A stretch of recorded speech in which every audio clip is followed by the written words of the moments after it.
Today is January 26th, 2025, and the tentative title for my talk is Emotional Diversity. I'm going to be reading from a transcript of an episode of Hidden Brain, the podcast with Shankar Vedantam and various guests, and then going from there.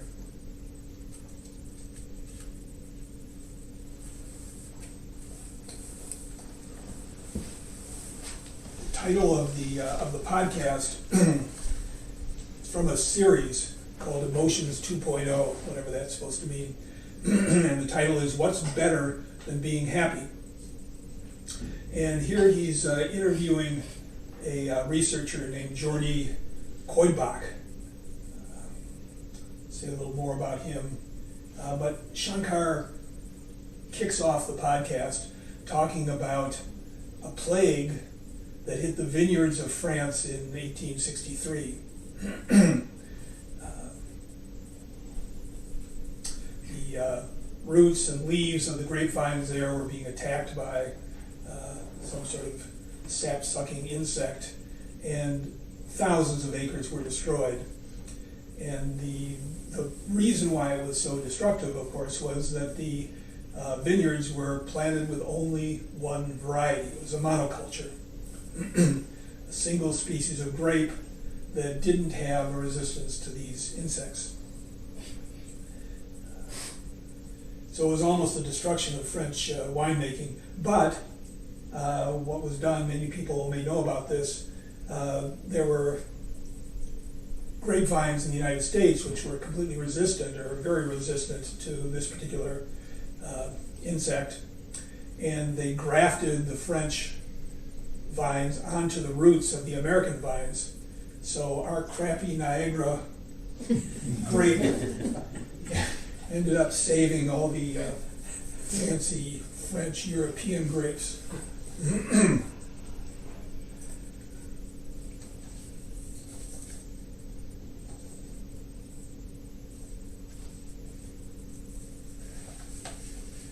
And Jordi Koybach steps in and says, to me, the takeaway of this story is that by introducing more diversity, you're actually making your environment more resilient and more likely to succeed in the long run.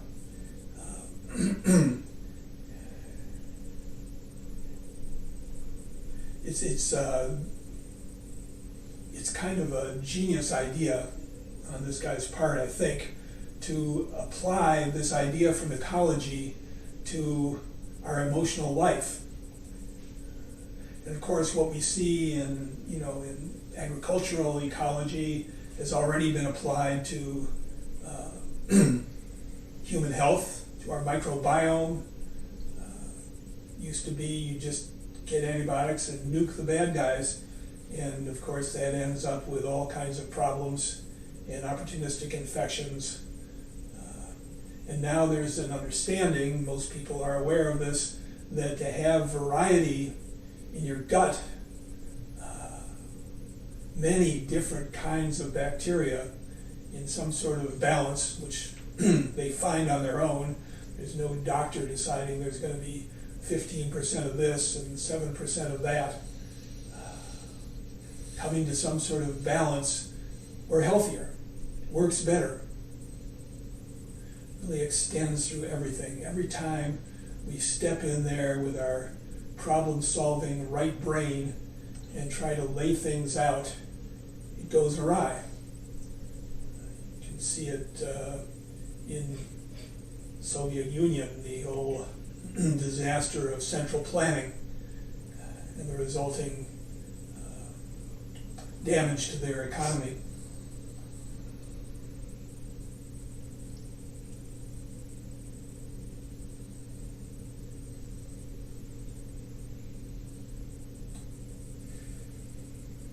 So Shankar says this: many of us go to great lengths to be happy. Reading books, devouring podcasts, even joining cults, like this one. Even joining cults that promise to set us on the path to joy and fulfillment. But is our singular focus on positive emotions actually good for us? Or does it set us up for calamity? Look on the bright side. Accentuate the positive. See the glass as half full, not half empty. From billboard signs to t-shirts with inspirational messages, our culture has many ways of telling us to banish negative emotions from our lives. At one level, this makes perfect sense. Being sad and upset are unpleasant feelings. As humans, we're wired to seek the pleasant and avoid the unpleasant. Then he says, at Asadi Business and Law School in Barcelona, Spain, psychologist Jordi Coibach has spent many years studying what happens when we try to live in an emotional monoculture.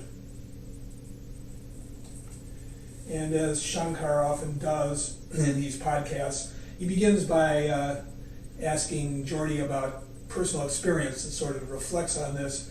And he tells a story. He and his wife was pregnant, and she had a miscarriage. And the next day, before they'd had any time to process that, they went to visit a friend who had just given birth and had a new baby. And so, not wanting to bum out their friend, they never mentioned it. And they spent the time there marveling at this wonderful new child.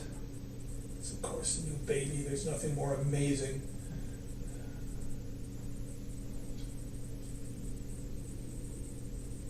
There's a koan somewhere that compares a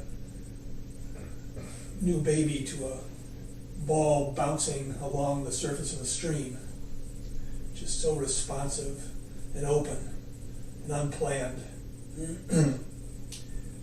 But these two were just stepping on their feelings, trying not to bum anyone else out, and they got through it. And then the next day, they had a trip to Japan with a bunch of friends for 2 weeks, and same thing, they really didn't want to ruin their fun and joy. So they just didn't talk about it for all that time. And he points out there was a lot of damage done. It really affected their relationship. You can't share what's most important. And of course, this is, a good example of something we do all the time. We want to present ourselves in a certain way. We may not be worried about bumming other people out, but we don't want to lower their impression of us. There are a lot of reasons to clamp down. And we don't want to feel it. We don't want to be bummed out. As Shankar says in the introduction, it's unpleasant.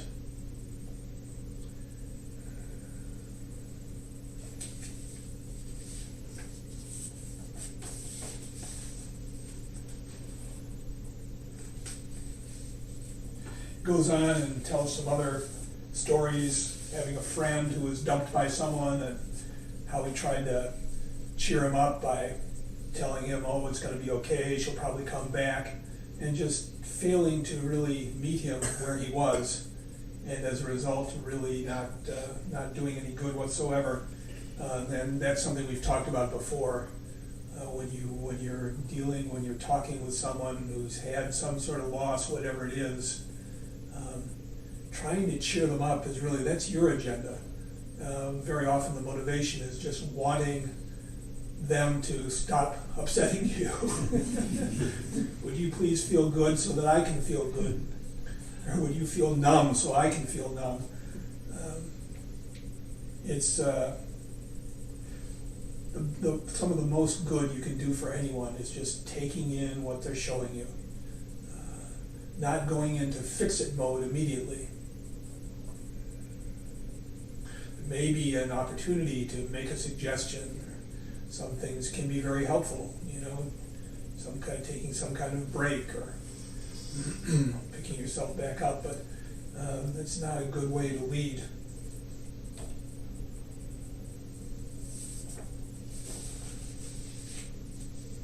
And then Shankar launches into a description of the movie, what's the title of it?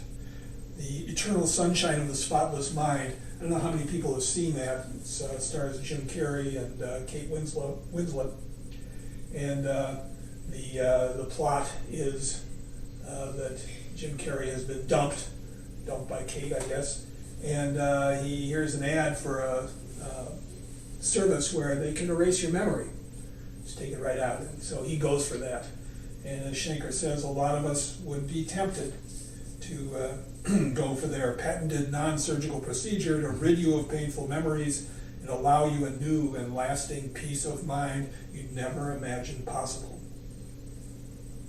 I'm not going to go into the whole story of the movie, but let's just say that things go wrong.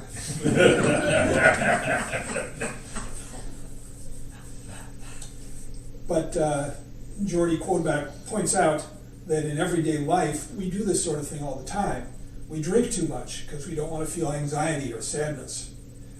We avoid asking for a raise, even though we should probably ask for it because we don't want to experience fear. Many, many ways in which we avoid undergoing unpleasant emotions and limit our lives. We live a smaller life because we're running away from bad feelings.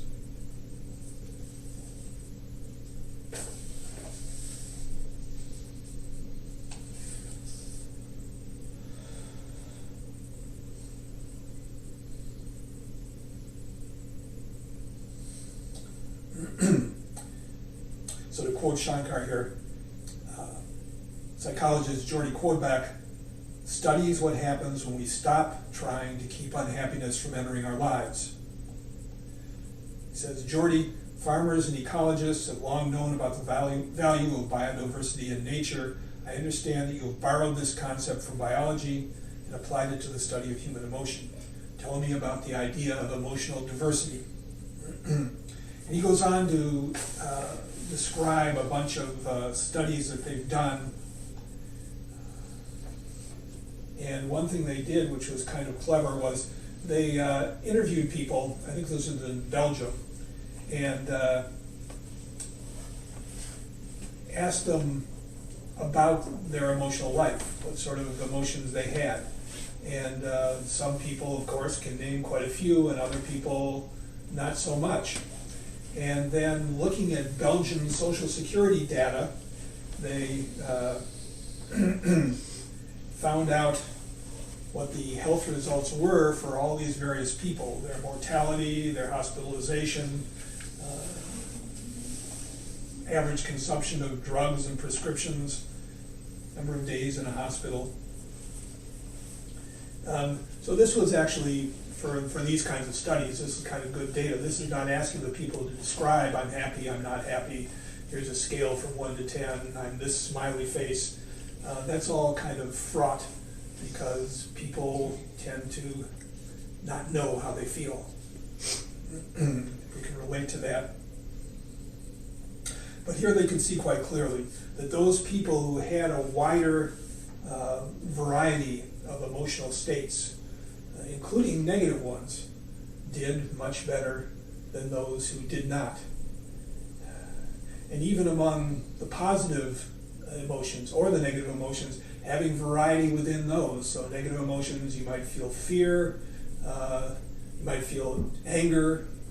Those are two big ones, which have different effects. Fear, you sort of avoid doing things. Anger, you strike out without thinking. And there's all kinds of happiness, gratitude, contentment. I like the ones in Buddhism. Sympathetic joy is my favorite, called mudita in Sanskrit. First time I ever felt that was kind of a shock. Just joy at the good fortune of other people.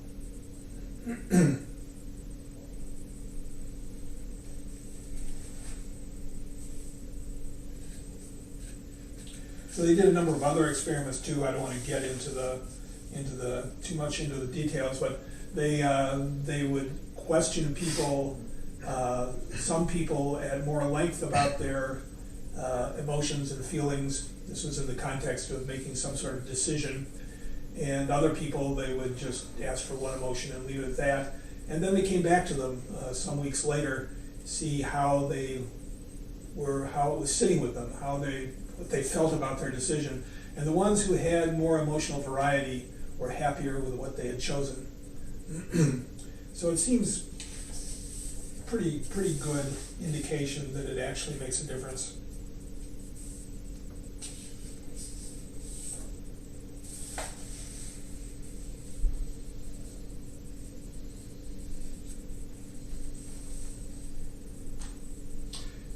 Here he's speaking and he says, possibility that's my personal favorite is that emotions are messengers. Emotions really are information about what's going on in our lives and what we should do next. By experiencing a broader range of emotion, we have more flexibility in choosing what to do next, and we choose wiser. To give you an example, if I'm feeling extremely proud of myself, I just achieved something at work, pride might motivate me to work even harder, to take on a new project, to achieve even more. If I'm feeling grateful, that might be the opposite.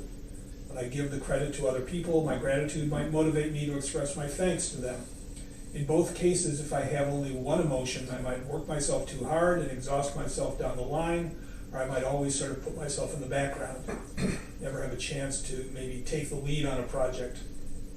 But if I experience the two, my response might be more adapted and flexible.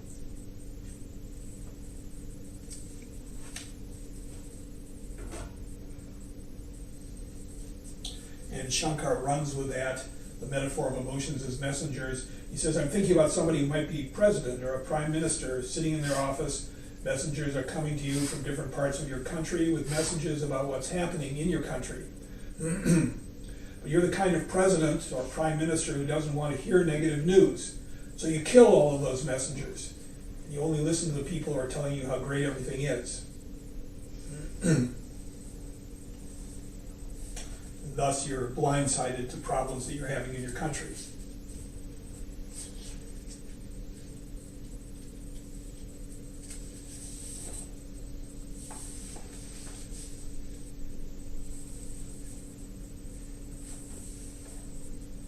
And researcher Jordy points out also that it's limiting if you're only listening to one messenger with the good news. It's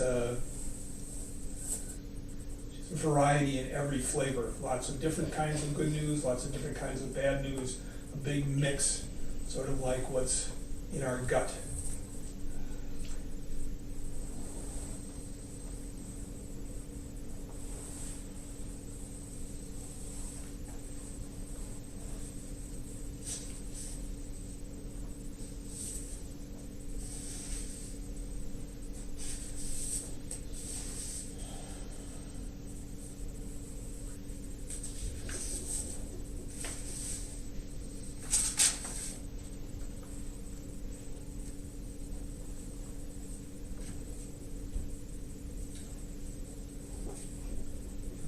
In this podcast,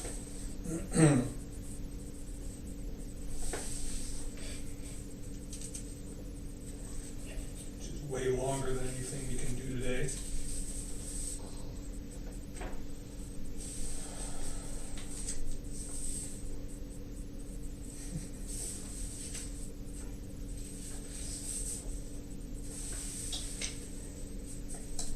Shankar says this, you know, Jordy, I'm thinking about this idea that I think comes from Buddhism, which is the idea that when an emotion appears in our hearts, we should treat it like a guest who's appearing in our house. And according to this idea, you know, when anger shows up in your house, instead of closing the door to anger and saying, I don't want you, go away, you actually open the door to your anger and invite it in as you would invite an honored guest. You would sit the guest down and you would tell the guest, you know, good to see you. Thank you for visiting my home. Tell me what you have in mind. What do you have to share? And in some ways, that metaphor of thinking about our emotions as honored guests, I feel meshes really well with the idea that you're talking about here, which is in some ways being curious about the emotions that visit us, not simply being reactive to them, but being curious about them. Allows us to understand what the emotions are actually trying to tell us.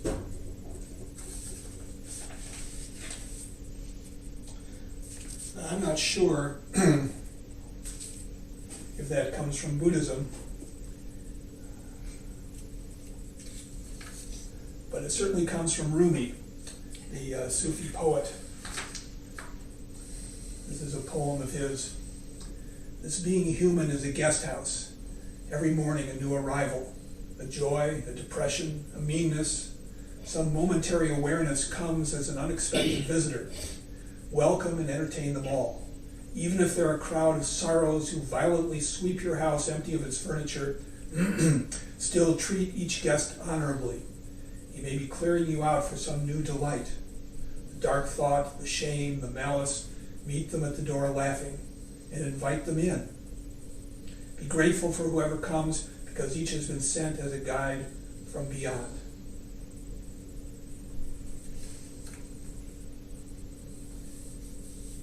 This is really a different way of framing emotional upset. All the bad news that we get delivered.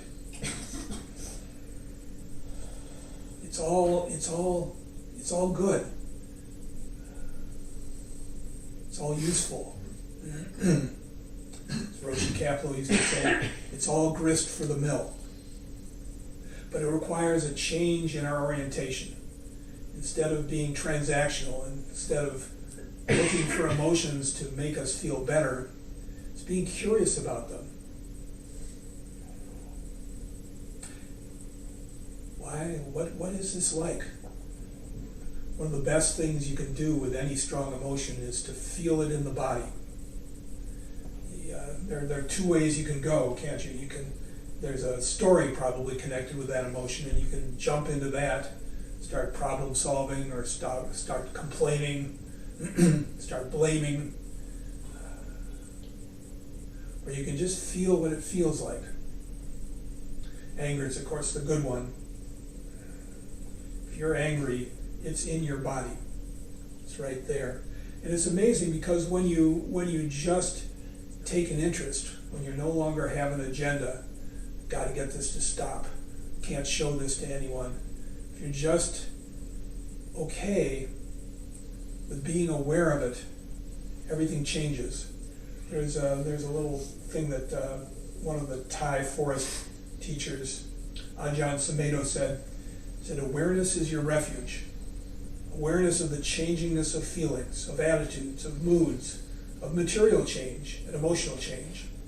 Stay with that because it's a refuge that is indestructible. It's not something that changes. It's a refuge you can trust in. This refuge is not something that you create. It's not a creation. It's not an ideal. It's very practical and very simple, but easily overlooked or not noticed. When you're mindful, we could say when you're awake, when you're aware, when you're curious, when you're looking, when you're mindful, you begin to notice it's like this. Such a solid foundation that isn't fixed. It's what's in Buddhism is called non-abiding. They come and they go.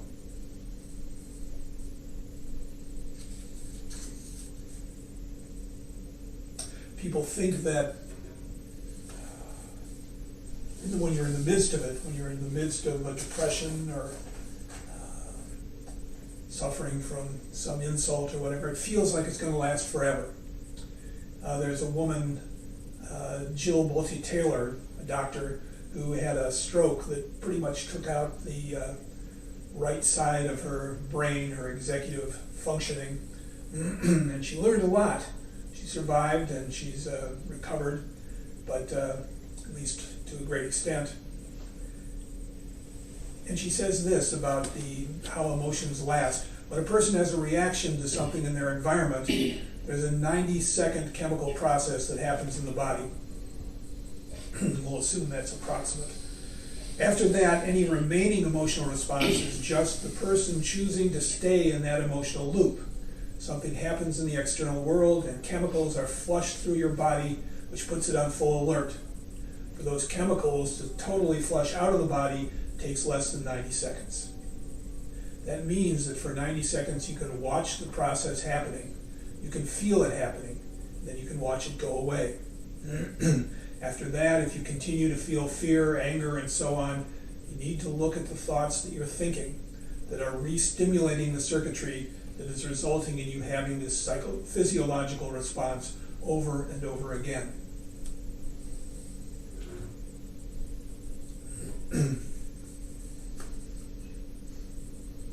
Of course, every time you buy into it, you lay that memory back down, and that's how an insult or something you're aggrieved about, resentment can just go on and on and on. And you have the phenomenon of feuds. Think of people in Appalachian, Hatfields and McCoys. See it between countries. See it playing out in the world all the time.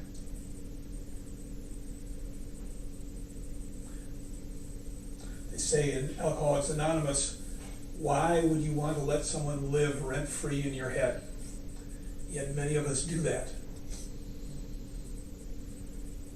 The anger we have when somebody transgresses against us, it's like getting back at them by exploding a grenade in your own cardiovascular system.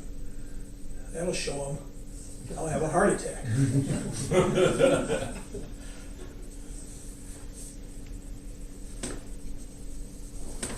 The best revenge is living well, but the only way to live well is to forget about revenge.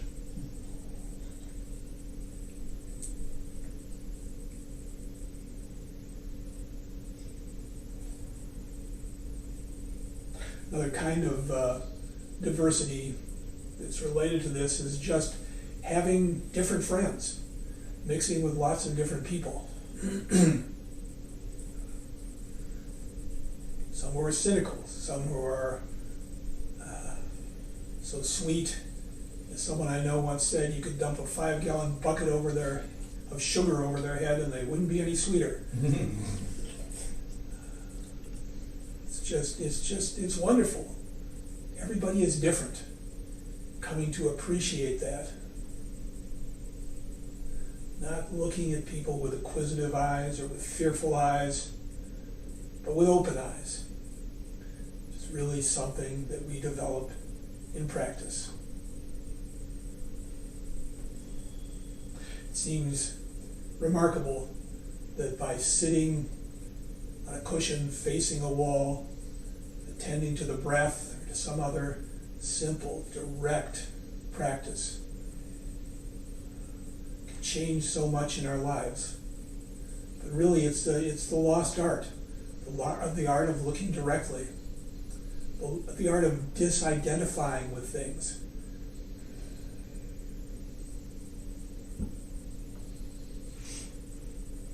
Learning to let things be. They used to say, don't push the river, it flows by itself. I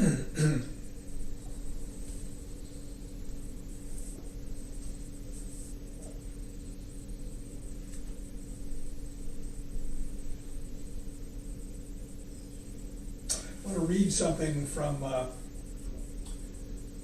Jesuit priest people may have heard from before, Anthony DeMello, because he's all over this stuff. It says, you want to hope for something better than what you have right now, don't you? Otherwise you wouldn't be hoping. But then you forget that you have it all right now anyway, and you don't know it. Why not concentrate on now instead of hoping for better times in the future? Why not understand now instead of forgetting it and hoping for the future? Isn't the future just another trap? It says the only way someone can be of help to you is in challenging your ideas. If you're ready to listen, and if you're ready to be challenged, there is one thing you can do, but no one can help you. What is this most important thing of all? It's called self-observation. No one can help you there. No one can give you a method. No one can show you a technique. The moment you pick up a technique,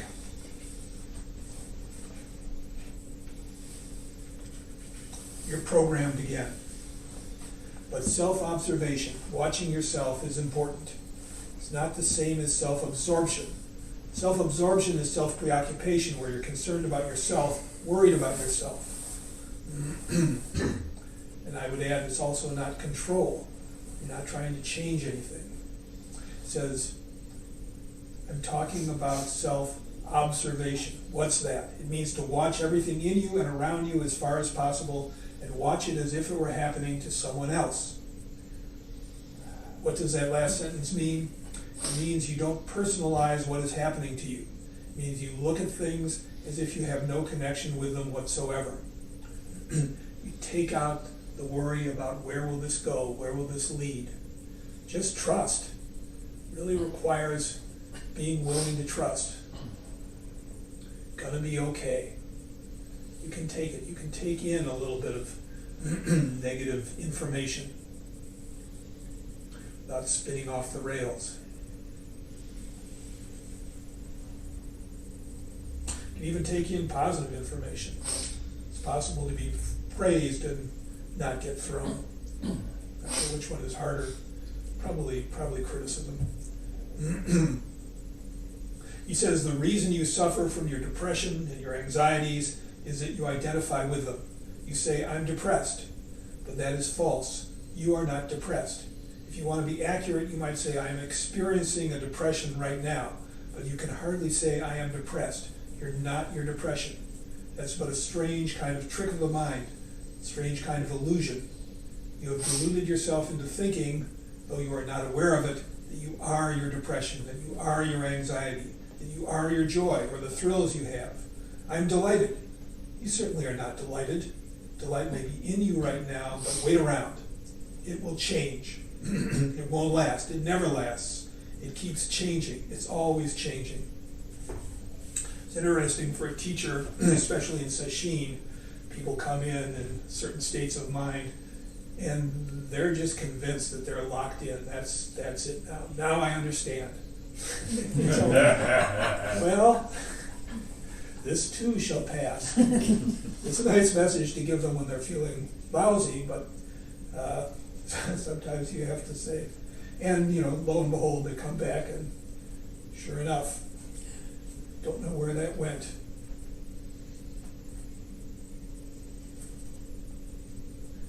Why try to freeze anything?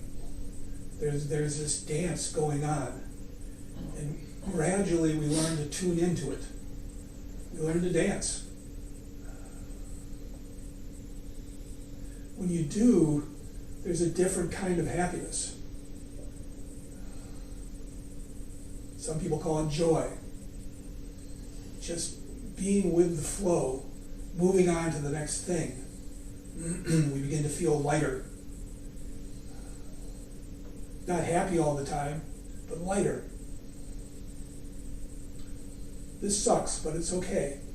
It's kind of a good place to be.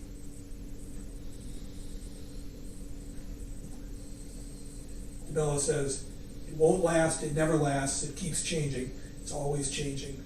Clouds come and go. Some of them are black and some white, some are large, others are small.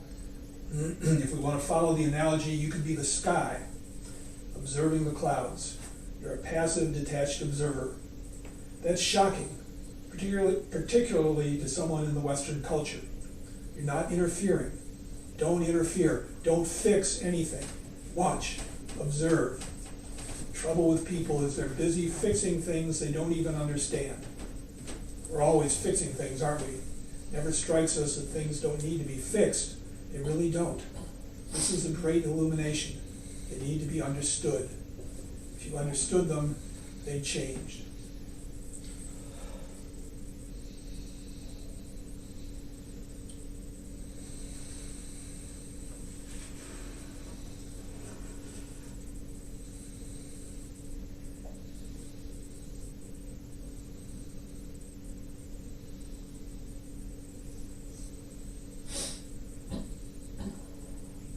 Understand them, be curious about them.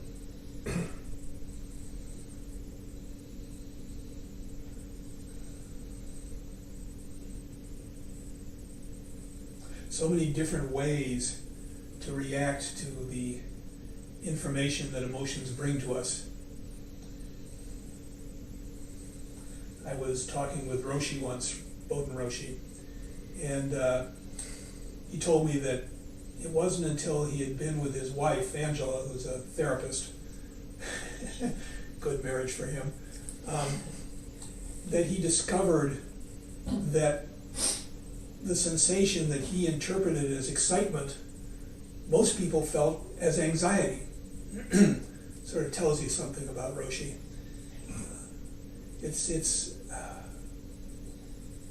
problem isn't the information, the problem is our reaction. The problem is the story we bring to it. Problem is freezing up, trying to fix it.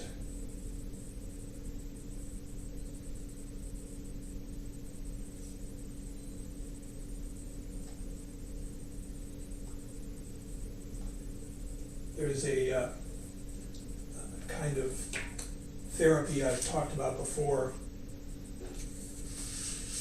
called ACT. It stands for Acceptance and Commitment Therapy. And it really fits in well with this theme.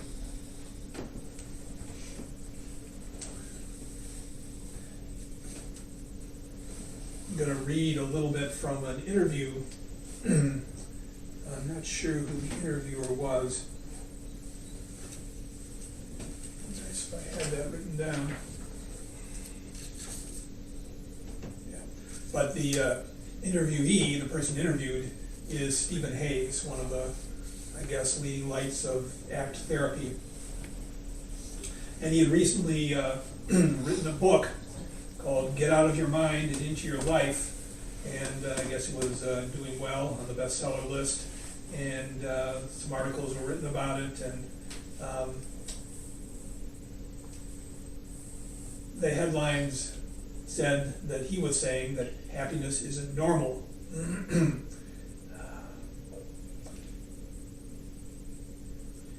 So the interviewer says, "You become associated with the catchphrase, happiness isn't normal. Can you explain what it means?" And he says, well, that was the headline of the piece in Time. I don't say exactly that in the book. What I say is that pain is ubiquitous, big word that means everywhere, and suffering is normal. So you can see there's a little Buddhist influence there. You kind of got the suffering market. If you ask people, are you happy? Many of them are going to say yes. But if you ask people, is this really what you want your life to be about? Many more are going to say no. What people mean by happiness is feeling good, and there are many ways to feel good, and many of the ways we feel good limit the possibilities for living the way we want to live our lives. Say you've been betrayed in love. The reasonable, sensible thing to do is say, I'm not going to be that vulnerable again. But precisely the reason you loved so much to begin with was because you wanted to be intimate, known, connected. That's the reason it hurt so much. But because you don't want to be vulnerable, it prevents you from being connected and intimate, even if you're in a relationship. Now, would a person who's living in a relationship like that say they're happy? They might. But do they have the intimacy and connection they badly want? No. We have to ask why it is that we have such issues of substance abuse and addiction, self-control problems, even suicide, when most people say they're happy. It's because people aren't living the ways they want to be living, and that comes from how they're managing their own pain.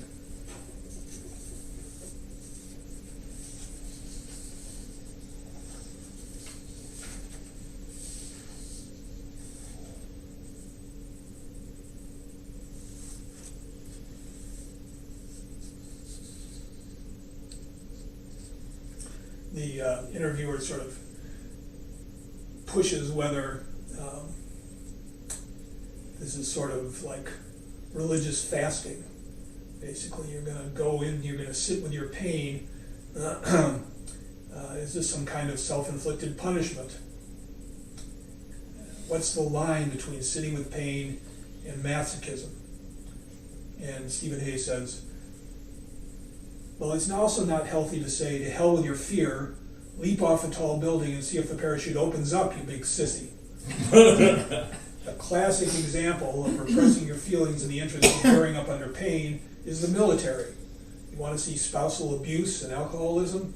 Go to a military base, because that kind of just do it, you big sissy message destroys human lives. Doing things that don't feel good by denying your own feelings results in violence, substance abuse. What I'm saying is find a middle path. My work is about a loving posture. Accept your history, feel your feelings, notice your thoughts, carry all that forward down a path that you value as neither indulgence nor suppression. Again, you can see the Buddha's hand in this.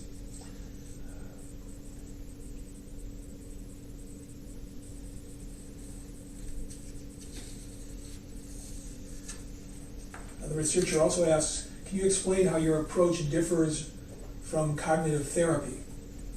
It's known as CBT, cognitive behavioral therapy.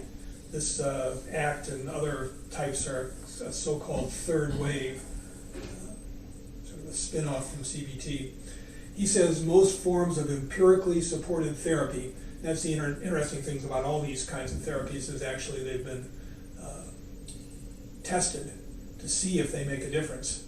And all of them, to one extent or another, seem to be of some help, which may be more than we can say for some of the Freudian and Jungian approaches, although everybody has their opinion.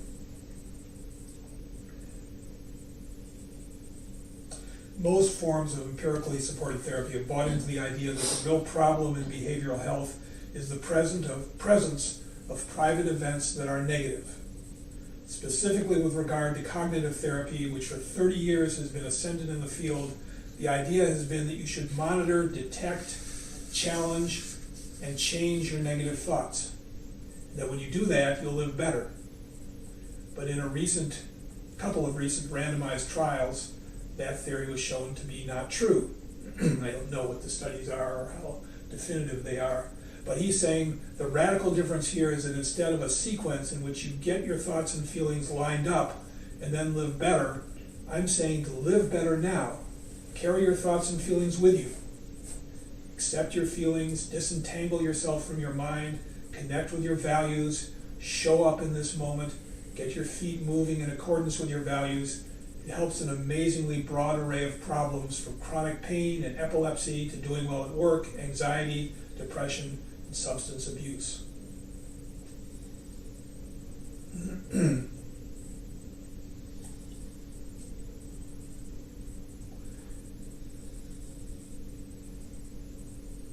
I have to say this, moving in accordance with your values sounds sort of vague. I don't know that many of us could identify our values psychologically, and Stephen Hayes replies, well, we don't get much training in it. We get trained in what do you want. But what do you want leads to the object or feeling. Those aren't values. They're not goals. There's nothing you can have like an object. Values are like an adverb, qualities of action. So when I say, what do you want your life to be about, I've never had somebody say, what I want is to be the driver of an SUV. Or someone who screws everything that moves. What they tell me are things like, I want to contribute to other people. I want to be a loving person. By saying it, you're connecting to it, but it's hard. Because once you acknowledge it, you know it's not bullshit. That it's not something you can ever stop doing. It's a feature of practice, a feature of this work that we're doing. You're never done. It's a saying in Japan, somewhere the Buddha is still working on himself. Our practice isn't a goal, it's a direction. Moving in the direction of more openness, more empathy, more clarity, more joy. Moving in the direction of being okay with things as they are. Moving in the direction of being connected to this moment. Out of our manipulative mind. Can never quite keep up.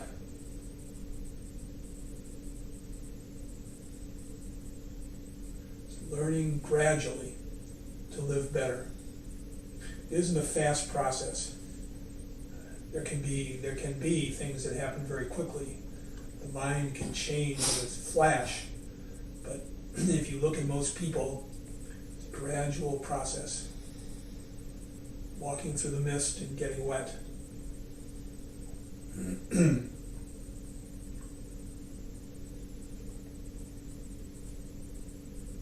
But it requires perseverance, requires courage,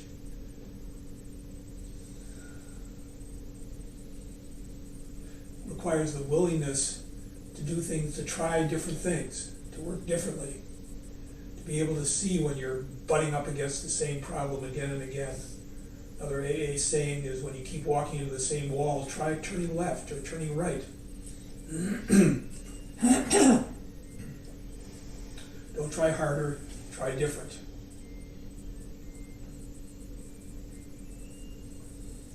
Final question in this interview says, in a way, what you're saying is, life sucks. Suck it up and move on.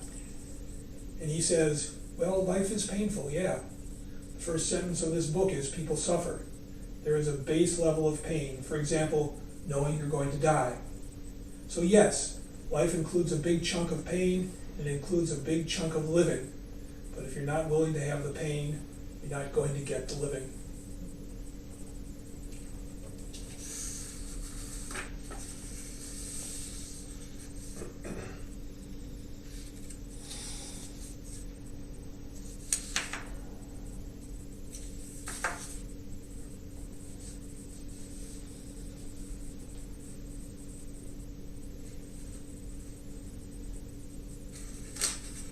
I'm going to read one more thing before we close.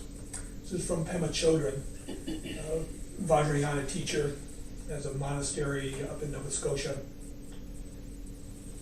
She says, this is your chance. This little, short human life that you have is your opportunity. Don't blow it. Think about how you want to use this time.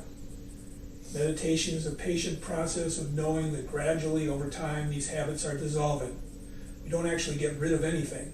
We're just steadfast with ourselves, developing clearer awareness and becoming honest about who we are and what we do. In basic sitting practice, we befriend ourselves and we cultivate loving kindness towards ourselves. As the days, months, and years of our meditation practice pass, we also find that we're feeling more and more loving kindness towards others and the world as well. When I was a young student of meditation, I received a lot of encouragement from my teacher. He always referred to unconditional friendliness as, quote, making friends with oneself. This felt tricky for me because I always saw and felt things within myself that I wanted to avoid, things that were embarrassing or painful. I felt like I was making enemies with myself because so much of this difficult material would surface during my meditation. My teacher said that making friends with myself meant seeing everything inside me and not running away or turning my back on it, because that's what real friendship is. You don't turn your back on yourself and abandon yourself just the way you wouldn't give up on a good friend when the darker sides begin to show up. When I became friends with my body, my mind, and my transient emotions, when I was able to comfortably settle into myself more and more, and remember this takes time, then staying in the present moment in all situations became more possible for me to do. I was able in meditation to return to my breath and stop beating myself up.